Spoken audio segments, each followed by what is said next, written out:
এই কাঠের গুড়ি আমার রুটি তুই ফিরিয়ে দে। দিবি না তো দাঁড়া, আমি কেটেই বের করে নিচ্ছি।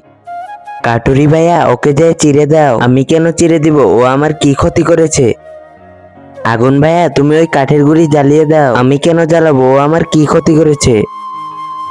পানি ভাইয়া, তুমি আগুনকে নিভিয়ে দাও না। আমি কেন নিভাবো? ও আমার কি করেছে? হাতি ভাইয়া, তুমি যায় পানিকে খেয়ে ফেলো। আমি কেন খাবো? ও আমার তো কিছু করে নাই। পিপডা, আমি তোকে বোন মনে করি, আমাকে একটা সাহায্য কর। তার আগে তুমি কি এক বস্তা টাকাকে ভালোবাসো নাকি তোমার মা বাবাকে? যদি মা বাবা হয়ে থাকে তাহলে ভিডিওতে একটি লাইক করে চ্যানেলটি সাবস্ক্রাইব করে দিবা। লাইক সাবস্ক্রাইব না করলে বুঝে যাবো তুমি তোমার মা বাবাকে একটুও ভালোবাসো না। আর এক নাকি দুই কমেন্টে বলে যাও। বলো ভাই, কি কাজ? তুমি যে হাতিকে কামড় দাও। চলো, হাতি কোথায়? আমার সাথে আসে। আরে পিঁপড়া, আমাকে কাটিস না, এখনই যে আমি পানি খেতেছি। আরে হাতি, আমাকে খাস না, আমি এখনই যে আগুন নিভিতেছি। আরে পানি, আমাকে নিবাস না, আমি এখনই যে কাঠুরিকে জ্বালাচ্ছি। আরে আগুন, আমাকে জ্বালাস না, আমি এখনই যে কাঠের গুড়িকে কাটতেছি।